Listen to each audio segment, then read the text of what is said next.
بسم الله الرحمن الرحيم الله ولي الذين آمنوا يخرجهم من الظلمات إلى النور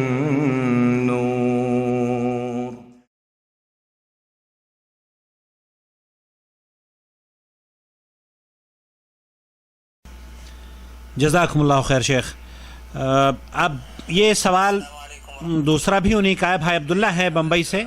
مولانا معراج ربانی صاحب سے یہ پوچھنا چاہتا ہوں کہ ہمارے ہندوستان میں بڑا اختلاف ہے اس کے متعلق کہ نماز کس طریقے پر پڑھی جائے. کافی تشویش میں مبتلا ہوں. آیا نماز حنفی کو اختیار کیا جائے یا نماز شافعی پڑھی جائے یا نماز محمدی اختیار کی جائے؟ بہرحال یہ تفصیل جاننا چاہتے ہیں کہ کون سی نماز اختیار کریں، کیونکہ ہماری مارکیٹ میں جو کتابیں مل رہی ہیں وہ مختلف انداز کی کتابیں ہیں. براہ کرم انہیں نصیحت فرما دیجئے کہ کیا ان کو کرنا چاہیے. نصیحت تو میں یہی کروں گا کہ اللہ کے رسول صلی اللہ علیہ وسلم کی وہ حدیث پاک میں پڑھ کے بتاؤں گا کہ اللہ کے نبی نے فرمایا صلو کما رأیتمونی اصلی، لوگوں اس طرح نماز پڑھو جس طرح مجھے نماز پڑھتے ہوئے دیکھتے ہو. تو نماز اسی طرح ادا کرنی چاہیے جس طرح محمد الرسول اللہ صلی اللہ علیہ وسلم نے ادا کی ہے. اور یہ شہادتین، کلمہ شہادتین کے بعد سب سے بڑی اور پہلی عبادت ہے جس کے بارے میں جو اللہ رب العزت نے ہمارے اوپر فرض قرار دی ہے. اور اتنی اہم عبادت کے اندر اتنا شدید اختلاف، ظاہر ہے یہ شیطانی اختلافات ہو سکتے ہیں، اس میں دو رائے نہیں ہے. شیطان نے وسوسے ڈال کر لوگوں کو، اب میں نے شروع میں بتایا کہ اس کی ام الشر جو ہے یہ تقلید ہے. یہ ختم، اتباع اور اطاعت پہ اگر آپ آ گئے تو خلاص بات ہی ختم ہو گئی. پھر آپ کو نہ حنفی، نہ شافعی، نہ مالکی، نہ حنبلی، نہ فلانی، نہ ڈھکانی، نہ کچھ.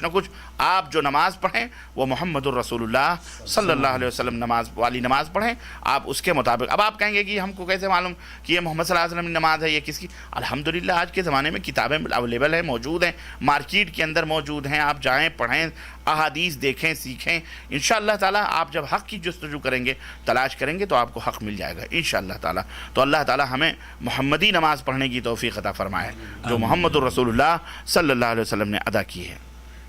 اللہ آپ کو جزائے خیر عطا فرمائے. يا أيها الذين آمنوا اتقوا الله حق تقاته ولا تموتن إلا وأنتم مسلمون واعتصموا بحبل الله جميعا ولا تفرقوا ولتكن منكم أمة يدعون إلى الخير ويأمرون بالمعروف وينهون عن المنكر وأولئك هم المفلحون.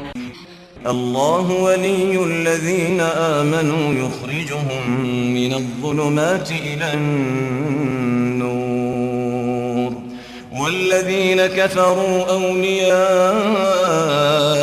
الطاغوت يخرجونهم من النور إلى الظلمات أولئك أصحاب النار هم فيها خالدون.